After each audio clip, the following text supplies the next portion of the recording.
that should do it. You ready to try to get out of here? Let's do this. Alright, here's the plan. I'll start playing while you do as much research as you can.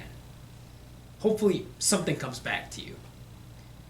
And if we ever want to get out of here tonight, we need to make sure that one of us is playing this game at all times. Okay? Understood. The first couple levels of a video game are usually pretty easy anyway.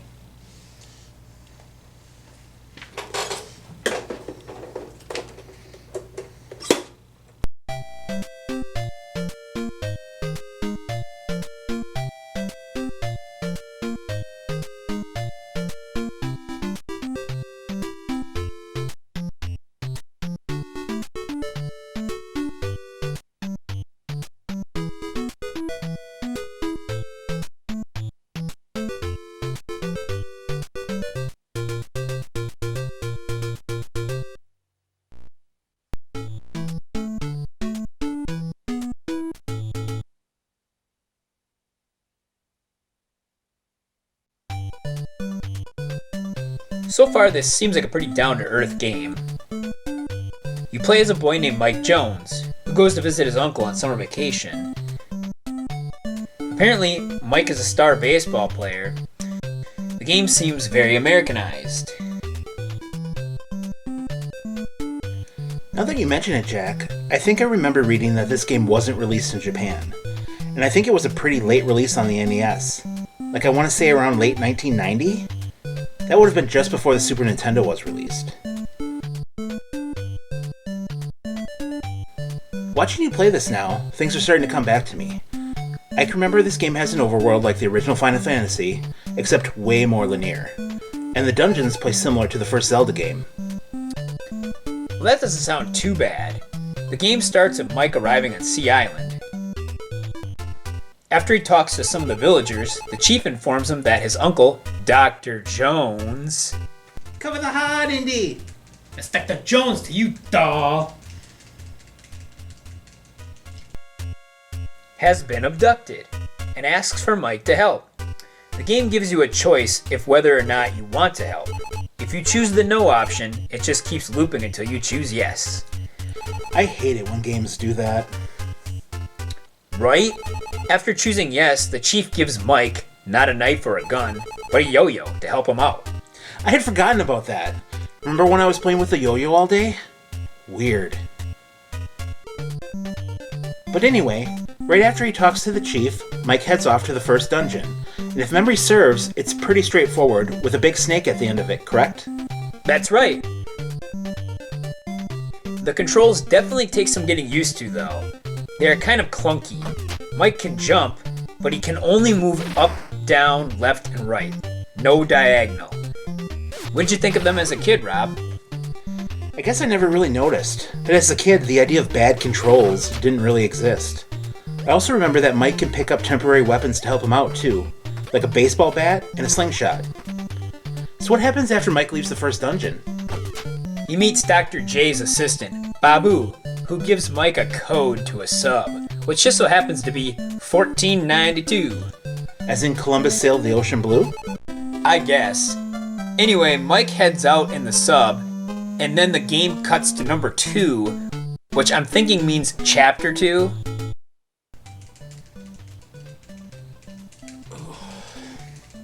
Speaking of number 2, I think that Rockos might be ready. I'll be right back. Really? Right now?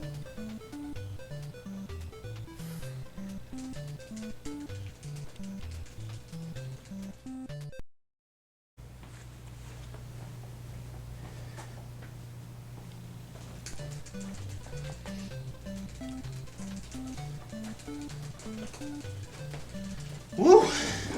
Don't go in there for about 35 to 45 minutes. Better let that radiation settle.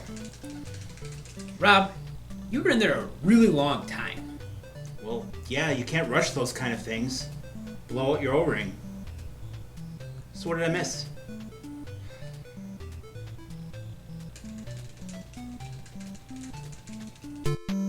So after cruising in the sub for a while, Mike gets stopped by a dolphin, who asks him to help find her lost son. Again, Mike is given a choice, but not really.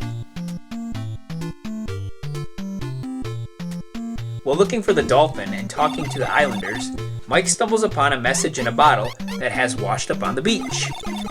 The message informs him that Dr. Jones has been kidnapped by aliens and contains the number 1776 on it. Hey, that's the same number that was on your child letter, Jack. It was a hint before we knew it was a hint. I guess you're right, Rob. So getting back to the game, when Mike enters the number into the sub, it allows him to dive underwater with it, which unlocks a new section of the map with another dungeon in it. Inside the dungeon, Mike finds the dolphin being held in a cell. And after defeating a giant octopus, Mike frees him.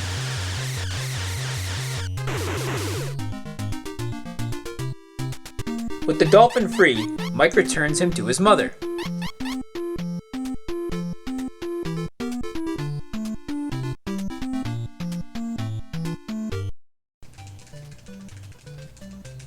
You know, I remember seeing that dolphin as a kid and always kept thinking to myself, what the hell does that have to do with the video game?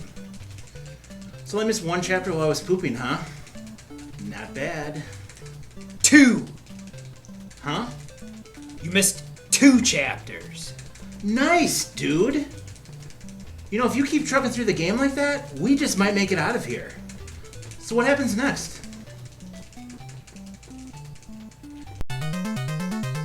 Chapter 3 opens with the storm causing Mike to crash the sub.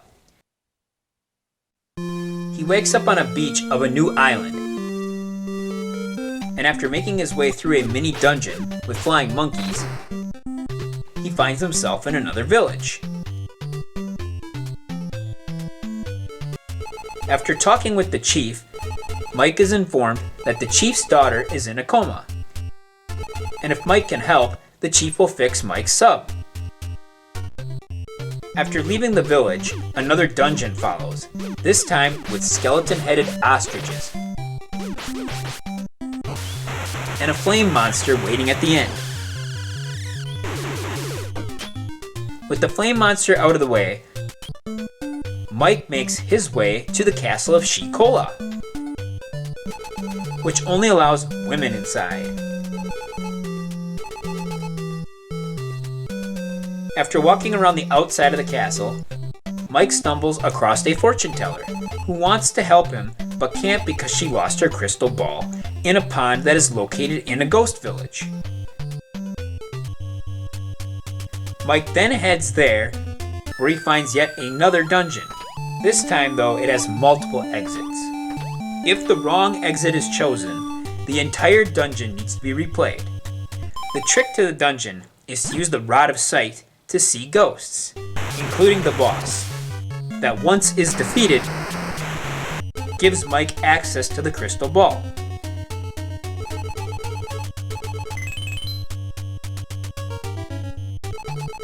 When he returns it to the fortune teller, she gives Mike a dress so he can enter Shikola.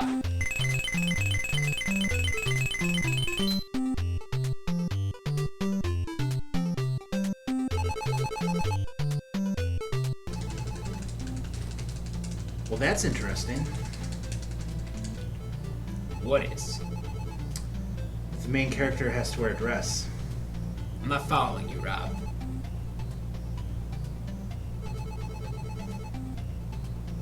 Shit. With his dress on, Mike enters Shikola and talks to the queen, who upgrades his yo-yo to a ball and chain type weapon called the Shooting Star.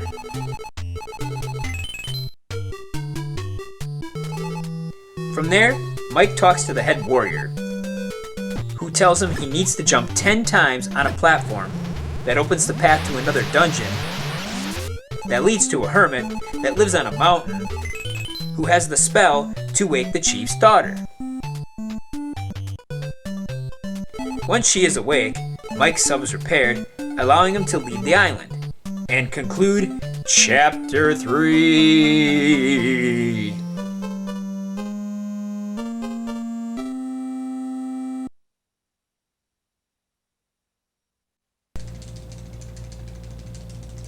Damn, I missed a lot. And I think that's about the halfway point of the game. Which is a really good thing, because there's only a few hours left before midnight. Do you need a break? I actually remember Chapter 4 pretty well, and it's pretty easy. Yeah, a little break might not be a bad idea. I'll be back in a bit. Keep busting through it.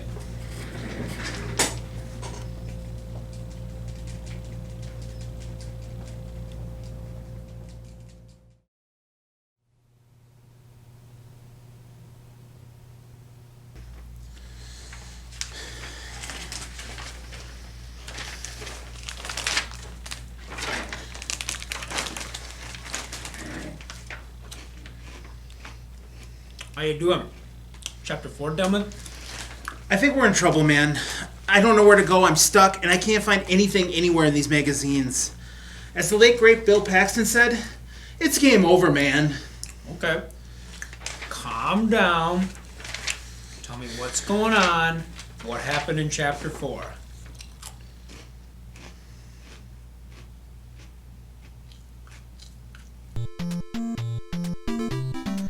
So I was right about Chapter 4. It was really short. Mike arrives on an island called Tuna Cola that looks like a fish, and after talking to all the fishermen on it, heads east. Just as the island is out of sight, a whale eats the sub. The game then cuts to inside the whale, where Mike stumbles upon Babu, Dr. Jones's assistant that we met earlier in the game. In order for Mike and Babu to escape the whale, they need to start Babu's raft on fire. However, the lighter needed to start it is hidden somewhere in the whale. With me so far? Yeah. From there, the whole area just turns into a big maze. And once you find the right path, you get the lighter, set Babu's raft on fire, and then the whale spits you out. Nice work, man. Looks like you blew through the maze. So what's the problem? Well, after getting tossed by the whale, Mike, Babu, and the sub land on a small island. And while there, Babu says that Dr. Jones has been kidnapped by aliens, and that his last words to Mike were, "Dip the letter in water." Then you go into the sub and it asks for a code. I think the code we need is on that letter. Okay. Well, at first, I thought we missed it, so I tried to backtrack through the game, but the game doesn't let you go back. So after flipping through the Nintendo Powers and not finding anything about it, I looked through the manual, and it makes mention of the letter, but it's not there. I think the game literally wants us to submerge that letter in water in real life to get the code. But we don't have the letter, Jack! Okay. Maybe the store gave us a hint today and we just missed it. Well, maybe, but the only piece of paper I can remember getting wet today was your Chata letter. And it's not going to work. The game is asking for a 3-digit code, and the number on here is 4 digits.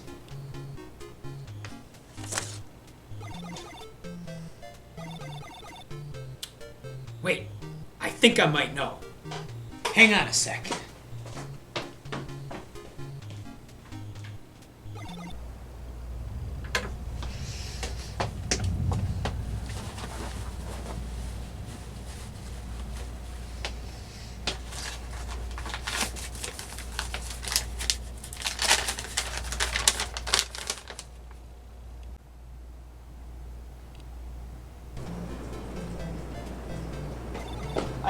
I got it! The code is 747. Quick, put it in, Rob. It worked, buddy. Aha! Yes! Yes! Oh man, yes! Great! Let's get back to it. We're running out of time.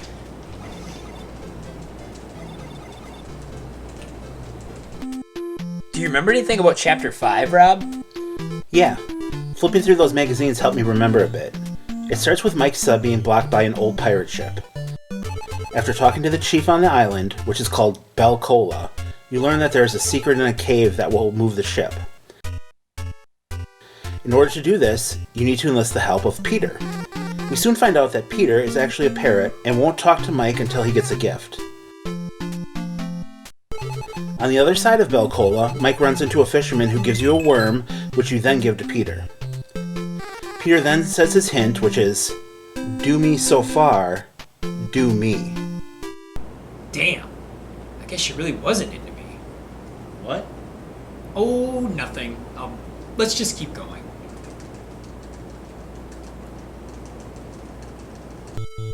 After getting the hint from Peter, Mike makes his way to a memorial with a giant piano in it.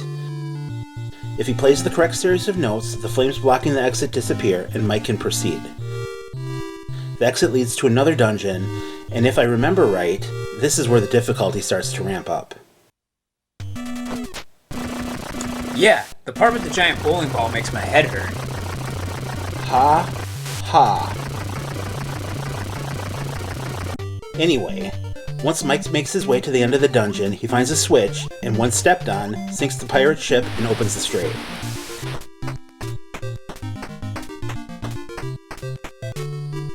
And with the path now opened, Mike heads off to Chapter 6.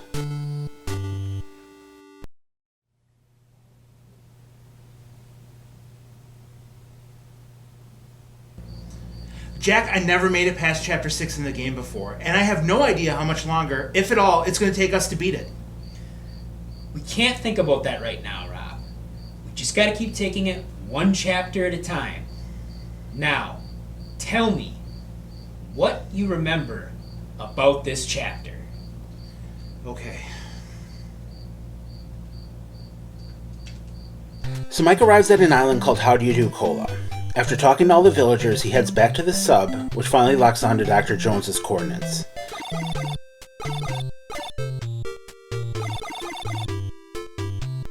The game then takes Mike and the sub through another maze, which uses the coordinates as a counter to find the right spot. In the maze, Mike stumbles across the remains of Rob Crusoe Cola, which is obviously supposed to be Robinson Crusoe, and is pretty much just an Easter egg. Anyway, when Mike stops at the right spot, the sub dives down to the bottom of the ocean where a tunnel is found. This tunnel leads to the chapter's dungeon. Inside, Mike battles more baddies, including a mini-boss that is basically a giant sphincter in a shell. After more exploring and more baddies, he fights the dungeon's boss, ahead from Easter Island. Once Mike defeats the boss, he stumbles upon a big rock with 3 holes in it. Past the big rock is another shorter dungeon where Mike fights 2 statues. And after they are defeated, he finally finds his uncle, Dr. Jones. So do you think that's the end? No. Dr. Jones starts telling Mike the whole story about what happened. He tells him that 1 month earlier, he found that big rock. He decoded the cipher on it, which tells of how people from a planet called Argonia battled evil aliens that wanted to destroy their planet. Right before the planet was completely destroyed, the Argonians sent an escape pod to Earth that contained 3 magic cubes. The evil aliens chased the cubes to Earth, then forced Dr. Jones to show them where they were. The aliens then took the cubes. It ends with Dr. Jones telling Mike to go get the magic cubes back.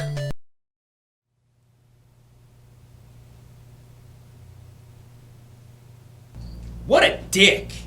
Right? Dude just sends his nephew off to go fight aliens. Here's a yo-yo. Go get him, kid. So then what? Well, he gets on a spaceship to go get him back. But that's as far as I got. It was only a 2-day rental. Well, it seems like we're on the home stretch, which is good, because we got less than an hour to go. Ready, Rob? It's time to punch out and go home, Jack. Let's do this.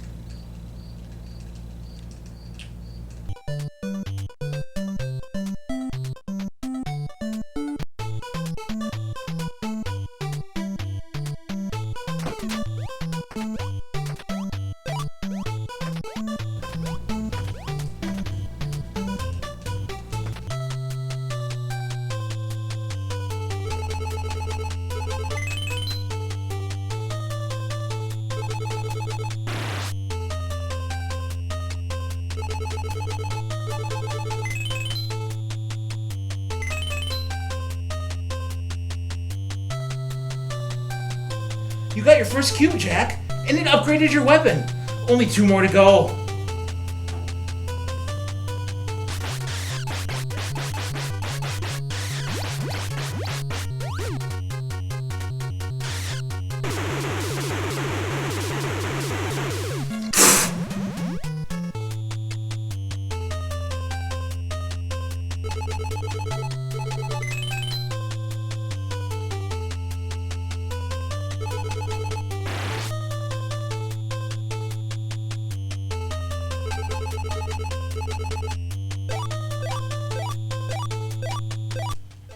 We got the second cube, Rob. And this one maxes out our health bar. But the ship is taking off, and we're almost out of time. Hurry up, buddy.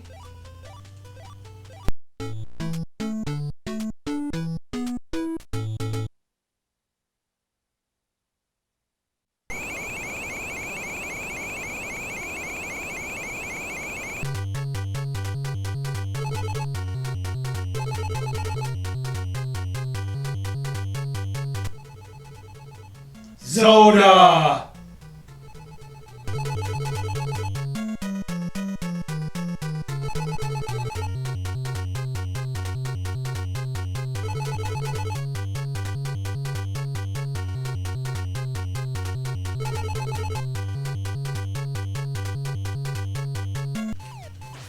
This is the final battle, right? I sure as hell hope so.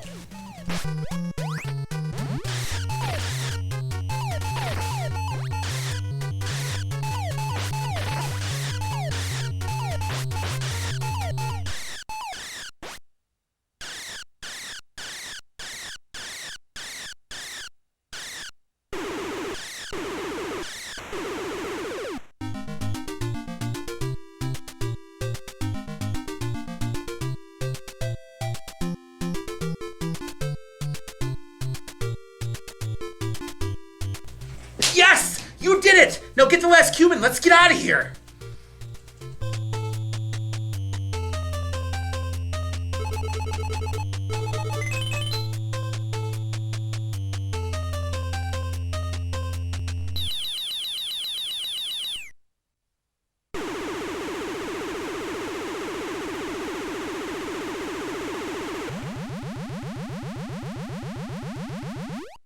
Did we do it?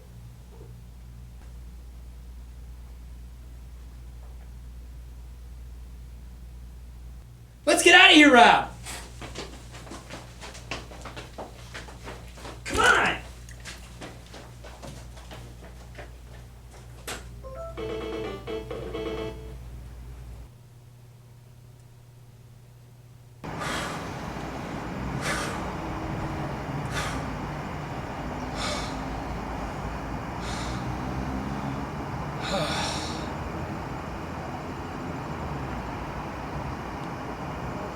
Shit!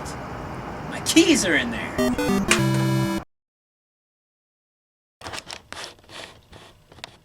Got it. Hey everybody, I'm Rob, and this is Jack from Second Quest Productions, and we just wanted to say thanks for watching. And if you enjoyed our content, please click the like and subscribe buttons below so you won't miss any of our videos. Buttons? We can't see them, Rob, but the viewers can. I'm not seeing any buttons, Jack. Thanks again for tuning in. Jack, stand up. Maybe you're sitting on them. Come on, man. Let's get out of here and go home.